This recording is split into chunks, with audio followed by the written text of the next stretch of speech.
Hello my Minecrafting guys, gals and non-binary pals. This time we're doing a different video. Instead of our usually roleplay videos or short films or whatever we do on this mad channel, we are doing ranking videos. I've been wanting to do these for ages but just haven't got around to it. But with my new microphone I thought, what better way to do it than do a narrated video of rankings. Now I don't believe anyone has done this, but I will be ranking the Dalek mod planets, because most of my viewers play the Dalek mod and I just want them to know my opinion, whether that's for my ego or whatever. The point is, this is my opinion in a sense, just so you know. I don't have much haters at all, but just so you know, this is my opinion and I hope you enjoy it. I will be ranking them from worst to best. It's not a top 10, it's just the order I think in which they excel, and I hope you enjoy it. So, onto the list. Also, another FYI, obviously I will not be including either the overworld, the nether or the end, because they're already vanilla dimensions and ranking them would kind of take away from the other places, so they're out of the list.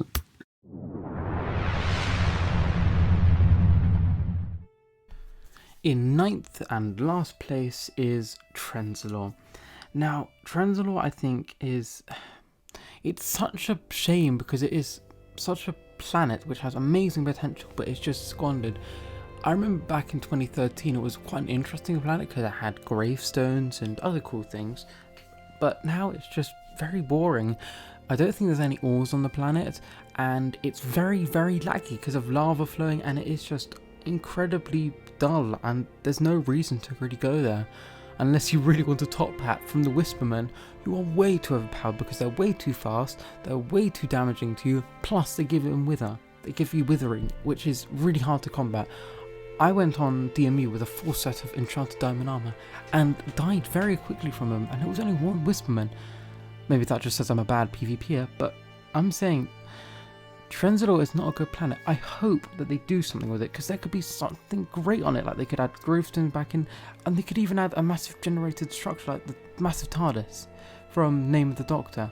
It would be amazing. You can go and see an old Toyota console sort of damaged. I think that would be so cool. But unfortunately Transal has to come last because there is literally nothing and it's really horrible to go to and just laggy and not nice. So yeah, it's last place.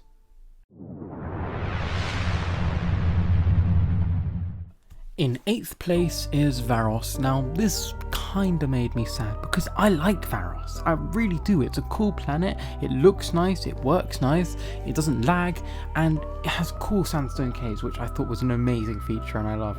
And it's just generally aesthetically pleasing, but it suffers again from the same flaws of Transal, which is it's got nothing. I mean, it has ores and it's not going to kill you, unlike Transal, so that's why it's higher, but there's nothing. I mean, I prefer it to Transal, but at least Transal had hostile mobs. Varus, to my belief, has nothing. There's nothing that can really harm you, and it's just very bland and boring. And I was very confused when I saw Varus, because I've seen The Vengeance of Varus, and it's not one of my favourite stories, but I would have thought there are tons more planets they could have added before Varus. But hey, I'm not going to argue with the Squid team because they do a great job at what they do. But I thought that, it wasn't the most amazing planet. It's a good planet and I do like it, and I do actually want to build a base on it with DMU, but other than that, it's just very bland and there's really nothing on it. But, I mean, it's safe and it looks nice, but it's got nothing, which is its biggest downfall. But maybe in the future, maybe in the future.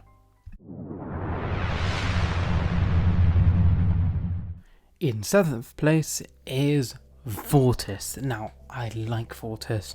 I mainly like it because it genuinely feels like you're walking into sort of the set of the Web of Fear, if that makes sense. It has all the things. It has the Menoptera, it has the Zarbi, and it has the little larvae.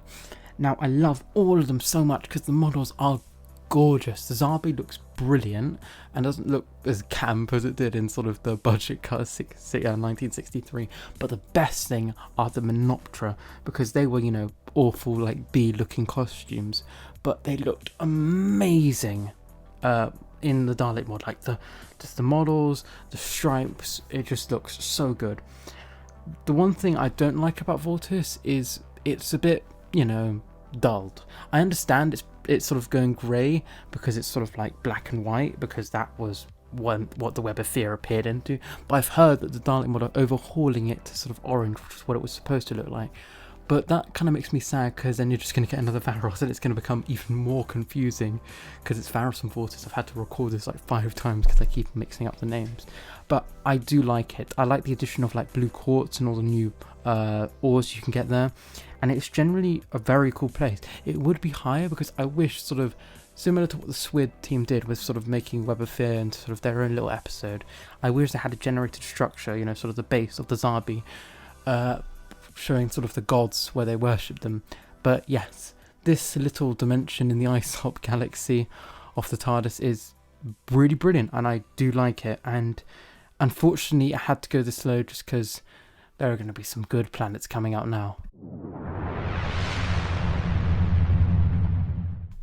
In 6th place is Classic Minecraft. Now, I think people were expecting this to be a bit lower, but I do like Classic Minecraft just because it's so aesthetically pleasing. I mean, Minecraft Classic isn't aesthetically pleasing, but just the efforts they've gone to make this real are astounding. I mean, they've added all the old block textures, but not just replaced the sort of with the new ones. They've actually added them as separate blocks, which is amazing. And I think that just the block variety, not even Doctor Who related, is just amazing in the mod. But I just think sort of the lengths they went to by sort of adding classic gold, classic iron, is just amazing, and just really shows why this should be so high up. I love the sort of the walls with the water. That is a really cool feature and sort of very old aesthetic. I did play an alpha. I didn't play after it because I thought it was an awful game until like 2013. I regret leaving and just watched playing along with it. But it was such a cool idea to have classic Minecraft, and was definitely worthwhile because it is genuinely one of the most cool places to go. It is very laggy, granted, but lag is a price to pay to go to classic Minecraft, because it is just so fun to frolic around with all the classic Steves who walk in the most weird but also goofy and funny way. And it's also a great way to find spawns. Like when I find tons of Sontarans on classic Minecraft, I just really like it, and it's just got a soft spot for me, mainly just because it generally feels sort of like going back to not to sound cliche, a simpler time. But yeah, that's why it's here.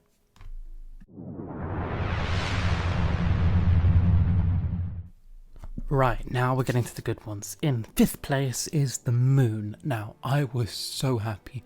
More happy than probably any other planet being added or moon being added than the moon, because I was such a big fan of Galacticraft, and I still am, and I love all the cool new things. And I was like, I wish they had this in the Dalek mod, because I really want to land my TARDIS on the moon and just be awesome, because it's like one of my favourite episodes of Smith and Jones.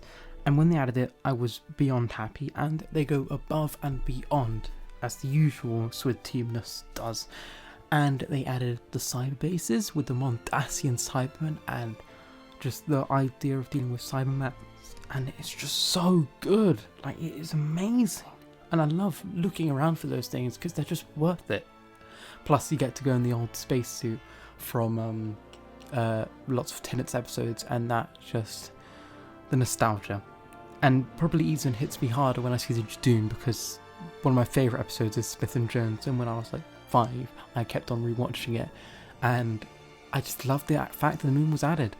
It is a great place to visit, it's fun to jump around on, and it's just a very good place to visit if you want to actually have a genuinely fun adventure, because you have the risk of air, Cybermen, Mondasian Cybermen mainly with their lasers, Jadoon, just such a good place to go, and one of the best, and that's why it's this high.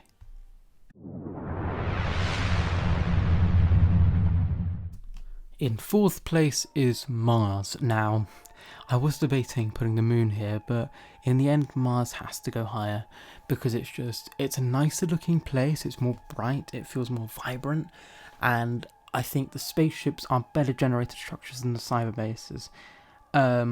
like I said, this is my opinion, but I just think Mars is just a tiny bit better. I love the Ice Warriors. I think the design for them is beautiful. I love the Gel Guards because, I like how Squid just does classic monsters and not just new Who. But Mars is just brilliant. The spaceships, it's just such a cool thing to look for. And you can take your TARDIS into flight mode and ram into it, land on top of it. Oh, so good. I will say though, I wish they added a Bowie Base 1, from the Waters of Mars, because that would make it 10 times better and much higher on this list. And although I think it was cool to add the Ice Warriors, I think that Mars has only scratched at its potential. It could have tunnels coming from, let's say, the what's it called? The Ice Queen, I believe. Empress of Mars, that's it. Empress of Mars, like in that 12th Doctor story. But more importantly, I really hope they add Bowie Base 1, because that would be such a cool generated structure. And it's not that big. I mean, they built the Citadel on Gallifrey. I'm sure they could build Bowie Base 1. And having the Flood added, that would just be amazing. And I hope they do that. But then again, Mars is already a pretty cool planet, and that's why it's this high.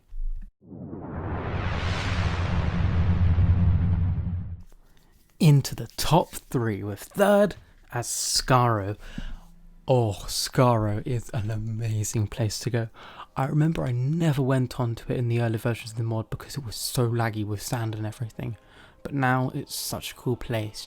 It's interesting because you don't have to wear spacesuits, but you have to get radiation pills instead, which is just another showmanship of Squid going above and beyond to actually have that realism, because it shows like from the Daleks, which is when we first saw them with the radiation pill, which just great idea.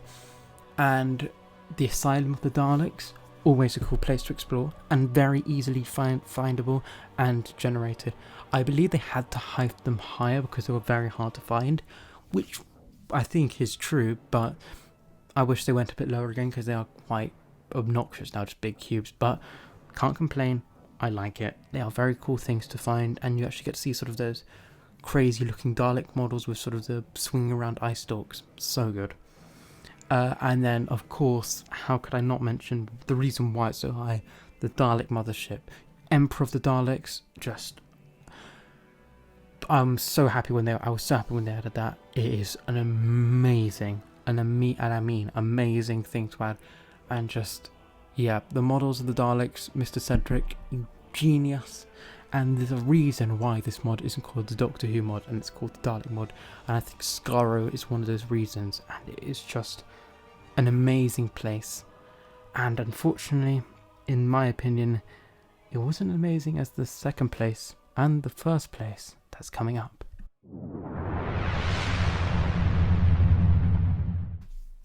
In second place is Gallifrey. Now, you can probably guess what's first place, and I'm sure not many of you are happy with my choice, but this isn't to mean that Gallifrey is not amazing, because I think it was the best place until, I'll tell you later. Gallifrey is just one of the genuinely best things about the Dalek mod, and I think, if not the best. When they added the Citadel, it was game-changing, probably the biggest amazing change they did. I mean, of course, it's only one because it's such a big structure, but the Citadel just has everything. It has the Matrix, it has all the war rooms, it has libraries, it has TARDIS workshops. You can even get a TT capsule in the Matrix, which I think is so screen accurate to hell bent. And you can just see so many episodes of Doctor Who leaking in, whether it's classic or new, and that's what makes this place so amazing, because the Citadel just defines Gallifrey. It's just, so good. And then, of course, the barn where you can get the moment and you can feel like John Hurt as the War Doctor destroying Gallifrey. Of course, with the new update, we're able to do this now with the moment. Oh, it's so good. It's always fun to sort of, this sounds a bit weird, kill the Time Lords because you get to see them regenerate. Gallifrey is just amazing. And also, it's a very mineral-rich place. I think it's when you're coming to ores and mining, Gallifrey is the best. I don't know if this is true, but I personally find way more diamonds on Gallifrey than the overworld. and of course you get white point stars and lots of lava. It's a very cool place of mine. I just words fail me when describing just Gallifrey's beauty. The snowing and the grass is red. The snowing is probably my least favourite thing though, because you're at the Citadel and if it starts snowing it kind of ruins the effect of snow laying on the glass, but that is insignificant just to how beautiful Gallifrey is, because I think it is probably the second place, because most people build in the overworld, but it's the second place that I think people build in, because it is just great to live in, and yeah, it's amazing. What else can I say? But it's not as amazing as the number one on this list.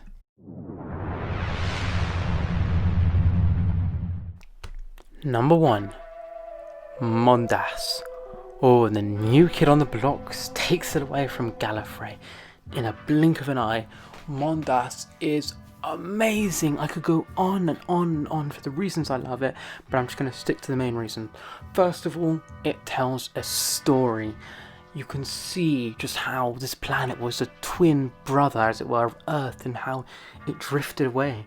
You can see all the trees, but you know they're not trees because they've got no leaves. But there's still the wood's still there, and you can just see all the empty forests, snow everywhere, and you sometimes get those blue grass biomes which look so gorgeous, and you can see it sort of frozen, and not to mention the mobs. All the Cybermen got added, like new Cybermen, like the Invasion Cybermen, the Siberias, the Battle, all the new ones. Also the addition of Mondans, which is very reminiscent of Spare Parts, which if you haven't listened to, it's a Big Finish thing, and probably regarded as the best Big Finish, and sort of the genesis of the Cybermen, before, you know, sort of A Word Enough in Time and the Doctor Force came out, and it's just so good. But continuing on that story path, you can see ruins of Mondas where you can get a temporal map, and they just look so spooky, especially when Mondans hang around them. But another really cool thing, and probably the reason why it gets number 1 spot on this list, are the cyber cities. Oh, they are so gorgeous.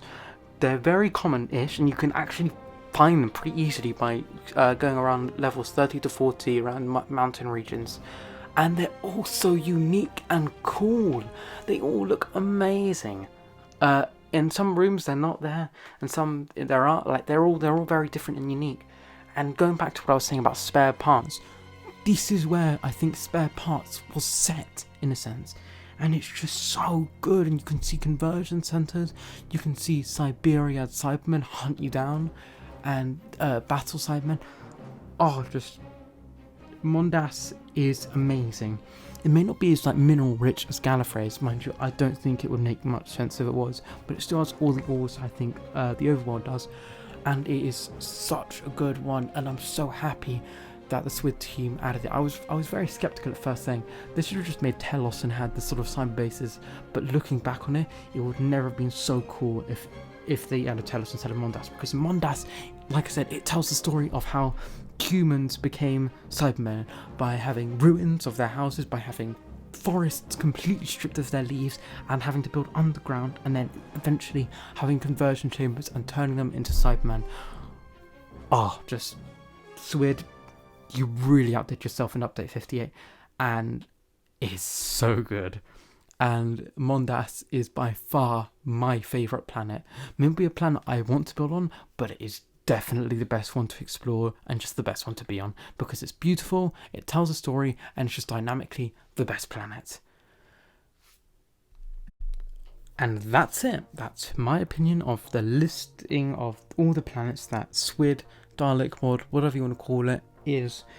I know you might not agree with it, and sometimes I actually sort of have second thoughts about where I place them, but in the end, this was a very hard list to do, but this is the ending choice I decided on, and I hope you enjoy. Please like, please subscribe. I mean, you don't have to, but I would very much appreciate it, and I'll be making more of these ranking videos. If you want to, request one, and because I don't have much for following, I will do whatever you say. I am your service deep YouTuber buddy, so if you want me to rank something, put it down. I'm gonna probably do more Dalek mod related stuff, but I'm very much into dipping into sort of the Doctor Who more pile and going away from Minecraft just to do rankings of that. But overall, this is what I've done. Thank you very much for watching, and see you in the next video, and bye bye.